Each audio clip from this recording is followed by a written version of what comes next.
네, 사랑하는 성도님들, 우리는 살면서 끊임없이 선택의 순간을 마주합니다. 당장 편한 것을 선택할 것인가? 아니면 시간이 걸리더라도 더 가치 있는 것을 붙들 것인가? 눈앞에 있는 문제를 해결하는 것이 더 중요해 보일 때가 있고, 보이지 않는 하나님의 약속을 붙드는 것이 더 중요할 때가 있습니다. 오늘 본문은 아주 단순한 이야기처럼 보입니다.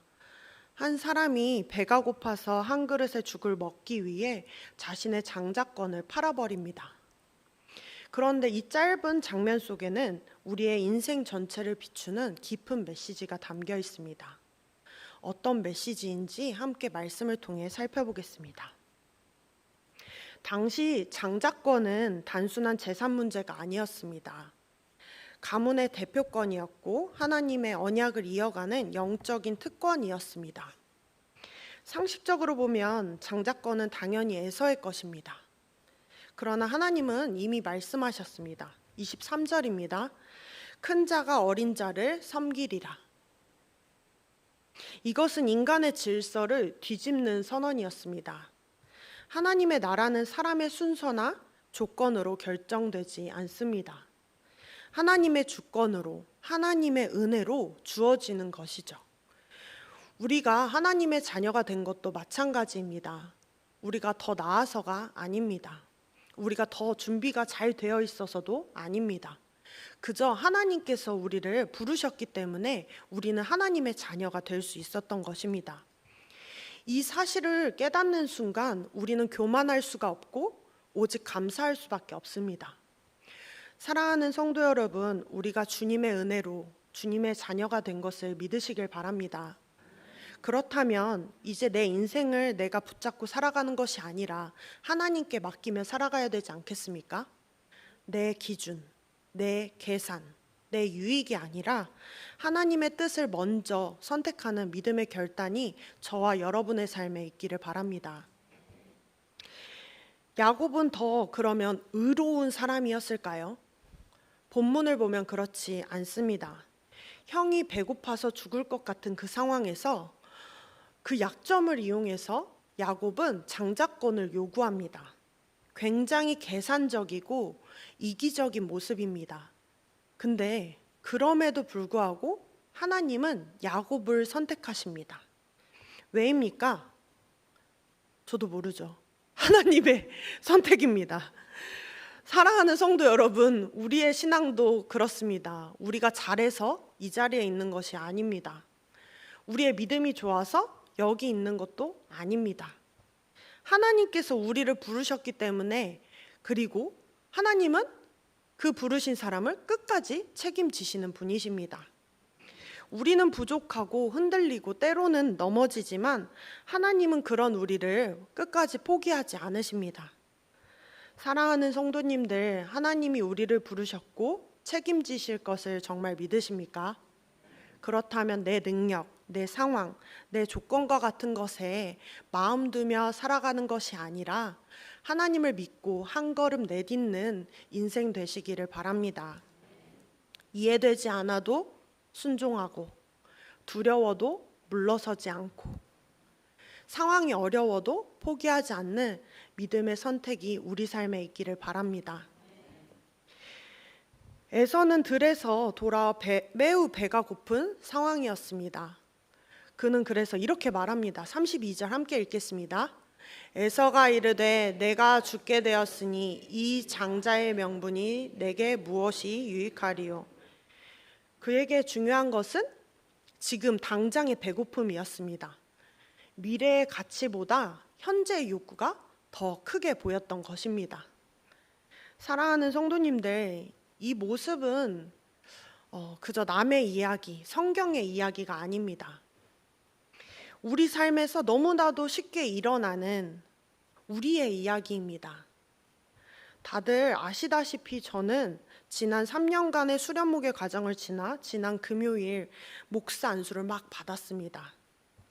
저 역시 목사 안수를 준비하는 과정 속에 두 번의 임신을 겪었고 왜 두 번이냐고 하시냐면 지금도 임신하고 있기 때문입니다. 잘 모르시는 것 같아서.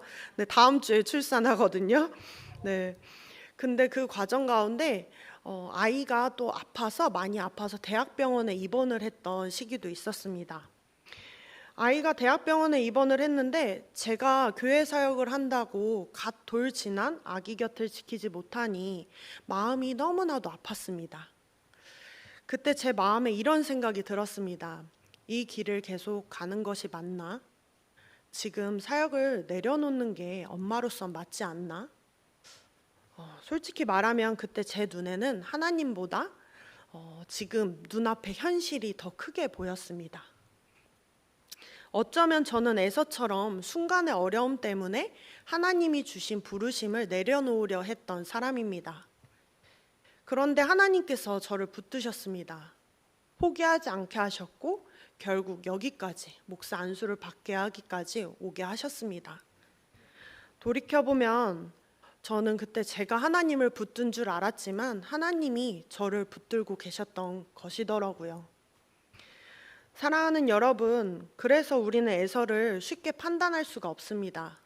우리도 같은 선택을 너무나도 쉽게 할 수 있기 때문이죠. 반면 야곱은 다릅니다. 야곱은 장자권의 가치를 알고 있었습니다. 미래를 보고 있었습니다. 그러나 야곱도 방법에 문제가 있었죠. 형의 약점을 이용하고 수단과 방법을 가리지 않았습니다. 여기서 우리는 중요한 사실을 봅니다. 에서는 가치를 모르는 어리석음, 야곱은 가치는 알지만 왜곡된 욕망, 둘 다 완전하지가 않죠. 이 모습이 바로 우리의 모습입니다. 오늘 본문은 순간적인 욕구를 위해 영원한 가치를 잃어버린 에서의 어리석음을 보여줍니다. 그러나 동시에 야곱 역시 하나님의 은혜 없이는 그저 죄인일 뿐임을 보여줍니다. 결국 이 이야기는 누가 더 낫냐의 이야기가 아닙니다. 하나님의 은혜가 없으면 아무도 설 수 없다는 말씀입니다. 사랑하는 성도 여러분, 우리 삶도 마찬가지입니다. 우리는 때때로 순간적인 만족과 욕구를 위해 하나님의 나라의 가치를 내려놓고 세상과 타협하려 하고 있진 않습니까? 현실이 어렵고 삶이 버겁게 느껴질 때일수록 우리는 먼저 하나님께서 우리에게 주신 복이 무엇인지 하나하나 세어보아야 합니다. 이미 받은 은혜, 이미 주어진 구원, 이미 허락된 하나님의 자녀됨, 그 은혜를 붙들 때 우리는 에서처럼 살지 않게 됩니다. 또한 야곱처럼 내 방법으로 조급하게 살아가는 것이 아니라 하나님의 때를 기다리는 믿음으로 살아가게 될 것입니다. 사랑하는 성도 여러분, 순간과 영원 사이에서 우리는 오늘도 선택하며 살아갑니다. 이 시간 하나님께서 우리에게 주신 영원한 가치를 붙드는 저와 여러분이 되길 소망합니다. 주님께서는 지금도 우리를 붙들고 계심을 믿고 그 믿음으로 한 걸음 더 나아가는 우리 모두가 되기를 소망합니다. 네, 너무 빨리 끝내버렸네요. 괜찮을까요? 네, 오랜만에 해서 기도하겠습니다. 사랑의 하나님 아버지, 부족한 우리를 이 예배의 자리로 불러주시고 연약한 우리를 지금도 붙들고 계심을 감사드립니다. 날마다 주님의 은혜를 잊지 않게 하시고 우리에게 주어진 것들을 하나하나 헤아리며 감사로 살아가는 인생 되게 하여 주옵소서. 때로는 우리의 믿음이 연약하여 흔들릴 때에도 눈앞의 현실이 아니라 하나님께서 주신 영원한 가치를 바라보는 믿음을 허락하여 주옵소서. 순간이 아니라 영원을 선택하며 내 방법이 아니라 하나님의 뜻을 따라 살아가는 믿음의 삶을 살게 하여 주옵소서. 예수님의 이름으로 기도드립니다. 아멘.